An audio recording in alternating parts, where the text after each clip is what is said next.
we're gonna do another set of experiment. These are the materials you'll need. A water, and then a food coloring, an oil, and then an empty clear water bottle, and an Alka-Seltzer tablet.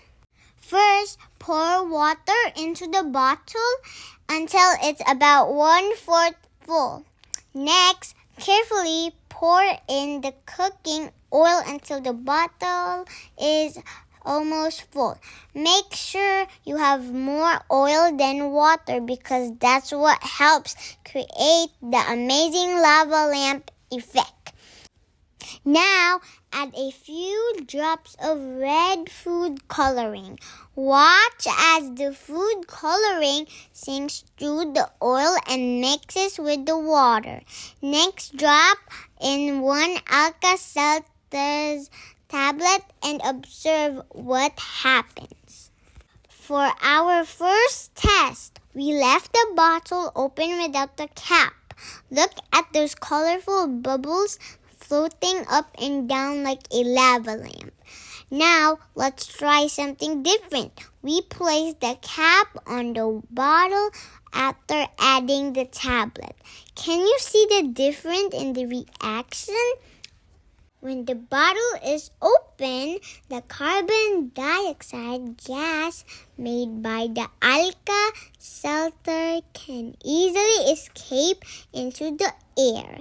So the bubbling slows down as the gas leaves the bottle. When the bottle is closed, the gas is trapped inside for a while, creating more pressure.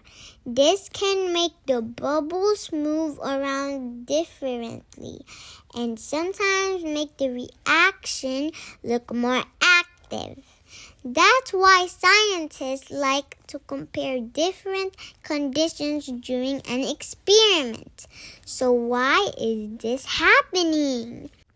Oil and water don't mix because they are made of different kinds of molecules. Scientists call this an immiscible mixture, which means two liquids that don't mix together. Since oil is less dense than water, it floats on top. Did you know the food coloring goes straight through the oil? That's because food coloring is water-based, so it sinks until it reaches the water layer. Now here's another cool part. The Alka-Seltzer tablet reacts with the water and produce carbon dioxide gas. The same gas that makes soda fizzy. Those tiny gas bubbles stick to the colored water and lift it to the top. When the bubbles reach the surface, the gas escapes and the colored water sinks back down, creating the amazing lava lamp effect. Here's another fun fact.